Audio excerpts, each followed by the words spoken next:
the knife lab, aka my kitchen. What I've got below me today is I've got two knives that I have stuck into a mandarin and then not wiped off and just left there. Again, they're both made of M4 steel. They're the same knives I used yesterday, in fact. I've got a Spyderco Advocate and a Spyderco Mantra. Now, in response to a couple of people's suggestions, what I've done is I have treated the Advocate with EDCi, which is this formula, and then I have cut some cardboard with it, giving the whole blade like some contact with the cardboard just to see how much of it stays on and how much it protects the knife versus an untreated Mantra. Now again, both of these knives were started off alcohol swabbed, so they started off at as basic as I could get them, and then the Advocate was then treated with EDCi, which was then wiped off as per the instructions, and then both were shoved into a mandarin and then just left on my bench. It's been 3 hours and we're going to see what the differences are between the two of them. So let's take a look. Alrighty, so looking at them both here now. So this is a bit more subtle than the saltwater test. That was a far more aggressive test, but you can see there that discoloration has occurred on the Mantra, much more so than on the Advocate. Turning them over, you can see there's some discoloration on the Advocate a little bit along this line here, but you see the Mantra on the top has actually got what you'd start to call rust. So there we are. I would say that even after use, there is some extra level of protection using the EDCi. So just these two up close again. I would say that there's probably about a 50% reduction in patina forming from the knife treated with the EDCi, even though it was used prior to being shoved into that mandarin. This side is basically untouched, whereas this side of the Advocate has, the Mantra, this one here has, definitely some brown forming out of that steel.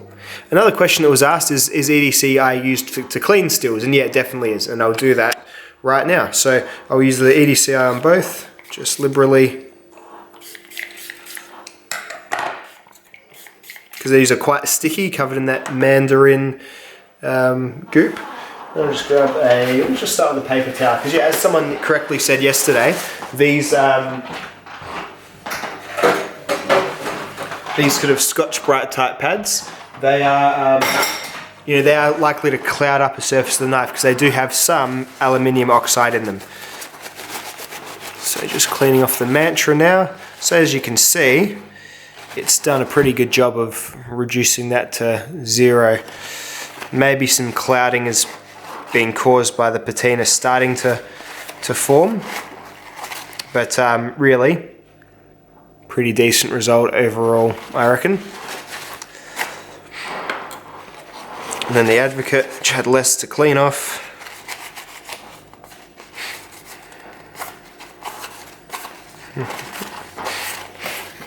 Pretty nice looking, has some clouding just there. That's exactly where that citrus was sitting.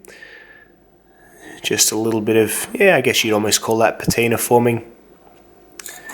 Just comparing them both. So you see, the Mantra sort of had its patina form just down here. And then, this surface is actually quite, because that blueness you start to get from certain acids that cause on non-stainless steels.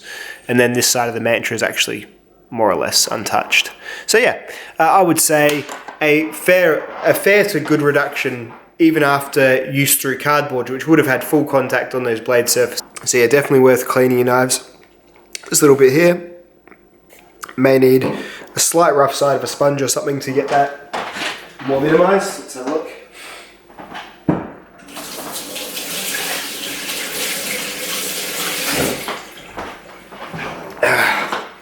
And as I said, these can sort of negatively affect blade finishes, these sorts of sponges, but I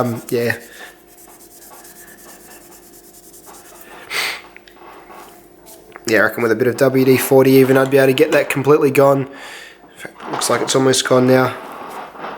So I mean, I guess another thing to say this does illustrate is that really it's not the end of the world getting a slight bit of rust to build up on your knife, as long as you get onto it early enough. But or a bit of sort of that pre-rust, that orange.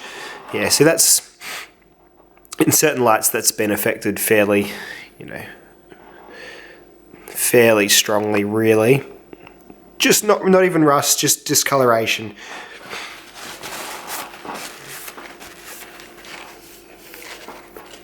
Whereas Advocate, I would say, has suffered about half as much from that, sitting with the food acids on it for a period of 3 hours, with EDCi post use as well. So there you go.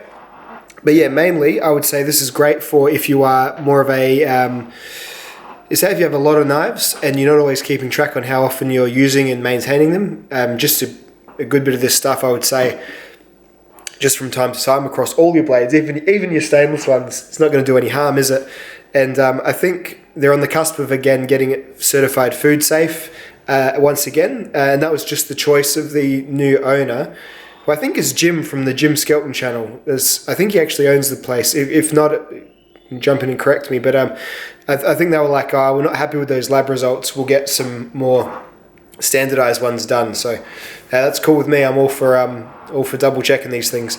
So yeah, I would say it's certainly for people like me, this product is probably very worthwhile.